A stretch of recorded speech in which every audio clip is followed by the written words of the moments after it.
Sir ಬಿಜೆಪಿಯಿಂದ ಕಾಂಗ್ರೆಸ್ ಶಾಸಕರ high command ವಿರುದ್ಧವೇ ಹೇಳಿಕೆಯನ್ನು ಕೊಡ್ತಾ ಇದ್ದಾರೆ ಸರ್. ನಿನ್ನೆ ರಾಜಣ್ಣ ಅವರು ಹೇಳ್ತಾರೆ ಯುವ ಮಂಡಳಿಯನ್ನ ಎಐಸಿಸಿಗೆ ಕಳಿಸಿದ್ರು ಒಪ್ಕೊಳ್ಳೋದಕ್ಕೆ ನಾವೇನು ಗುಲಾಮರ ಅನ್ನುವಂತ ಪ್ರಶ್ನೆ ಸಚಿವರ ಬಾಯಿಂದ ಬರ್ತಾ ಇದೆ. ನಾವು ರಾಜಣ್ಣವರ ಹೇಳಿಕೆಯನ್ನ ಬಹಳ ಗಂಭೀರವಾಗಿ ಮುಖ್ಯಮಂತ್ರಿಗಳು ಶಾಸಕಾಂಗ ಪಕ್ಷದ ನಾಯಕರಿದ್ದಾರೆ ಅವರೇ ಉತ್ತರ ಕೊಟ್ಟಿದ್ದಾರೆ. ಅವರು ಎಐಸಿಸಿ ಒಬ್ಬ MLA ಆಗಿರೋದ್ರಿಂದ ಮಂತ್ರಿ ಆಗಿರೋದ್ರಿಂದ ಎಐಸಿಸಿನೇ ಅದನ್ನ ಅವ್ರಿಗೆ ಬಹಳ ಗೌರವಪೂರ್ವಕವಾಗಿ ಅವರ ಹೇಳಿಕೆಗನ್ನ ಗಮನಿಸ್ತದೆ. ಪದೇ ಪದೇ ಇದು ರಿಪೀಟ್ ಆಗ್ತಾ ಇದೆ. ಕಾರ್ಯಕರ್ತರು ಕಂಪ್ಲೇಂಟ್ ಕೂಡ ಕೊಟ್ಟಿದ್ರು ಸರ್. ರಾಜಣ್ಣ ಅವ್ರ ಮೇಲೆ ಹಿಂದೆ ಡಿಸಿಎಂ ವಿಚಾರ ಆದಾಗಲೂ ಕೂಡ ಕಂಪ್ಲೇಂಟ್ ಕೊಟ್ಟಿದ್ರು. ಅವ್ರ ಮೇಲೆ ಏನು ಆಕ್ಷನ್ ಆಗಲಿಲ್ಲ, ನೋಟಿಸ್ ಕೊಟ್ಟಿಲ್ಲ. ಯಾಕೆ ಈಗ ಮಾತಾಡ್ತಿದ್ದೀರಾ ಅಂತ ಕೇಳ್ತಾ ಇಲ್ಲ. ನೋಡೋಣ, ಮುಖ್ಯಮಂತ್ರಿಗಳ ಹತ್ರ ಮಾತಾಡ್ತೀನಿ ನಾನು. ಸರ್ ಬಿಜೆಪಿ ನಾಯಕರು ಹೇಳ್ತಾ ಇದ್ದಾರೆ ಕಾಂಗ್ರೆಸ್ MLAಗಳು ನಮ್ಮ ಸಂಪರ್ಕದಲ್ಲಿದ್ದಾರೆ ಅನ್ನುವಂಥದ್ದು. ಹೌದಾ? ನಾನು ಸಂಪರ್ಕದಲ್ಲಿ ಇರೋದು ಗೊತ್ತಿಲ್ಲ ಅವ್ರಿಗೆ. ನಾನು ಅವ್ರ ಸಂಪರ್ಕದಲ್ಲಿದ್ದೀನಿ.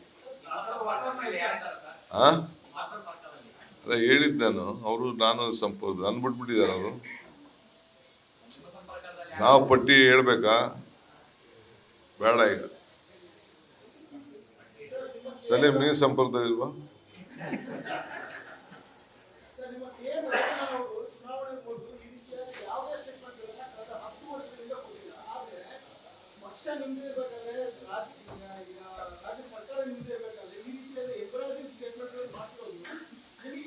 ಈಸ್ ಎ ಕ್ಯಾಬಿನೆಟ್ ಮಂತ್ರಿ ಇದ್ದಾರೆ, ಚೀಫ್ ಮಿನಿಸ್ಟರ್ ಅದಕ್ಕೆ ಉತ್ತರ ಕೊಡ್ತಾರೆ. ಈಗೆಲ್ಲ ಕೊಟ್ಟಿದ್ದಾರೆ, ನೆಕ್ಸ್ಟ್ ಕೊಡ್ತಾರೆ.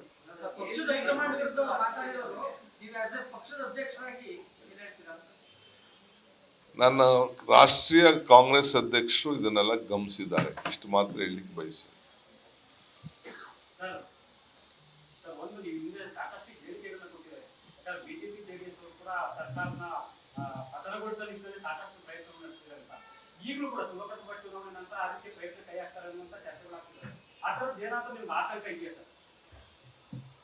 ನನಗೆ ಬೇರೆ ಪಾರ್ಟಿಗಳದ್ದು ಆ ಪರಿಸ್ಥಿತಿ ಆಗ್ಬೋದು ಅಂತ ನನಗೆ ಅನಿಸ್ತಾ ಇದೆ. ಕಾಂಗ್ರೆಸ್ ಅಲ್ಲ. Thank you. ತಮ್ಮೆಲ್ಲರೂ ಕೂಡ ಗಣರಾಜ್ಯೋತ್ಸವದ ಶುಭಾಶಯಗಳು. ನಮ್ಮ ಕಾರ್ಯಕರ್ತರಿಗೂ ಶುಭಾಶಯಗಳು. ನ್ಯೂಸ್ ಫಸ್ಟ್, ನಿರ್ಭೀತಿಯಿಂದ ನಿಮ್ಮ ಪರವಾಗಿ.